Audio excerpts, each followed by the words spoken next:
Hello guys, today I've got Sennheiser Momentum 5 and I'm going to show you how you can easily manage the spatial audio.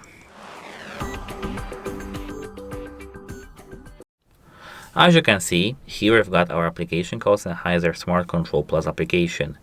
In this application, when we scroll a little bit down, we can find Immersive Audio. When we tap it, we can of course enable this option, and now our Dolby Atmos is enabled. Dolby Atmos.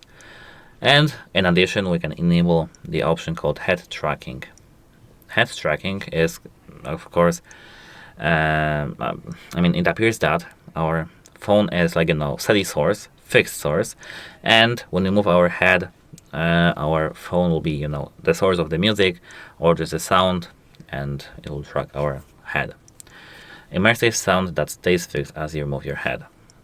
You're facing the sound source, sound balanced in both ears. That's it.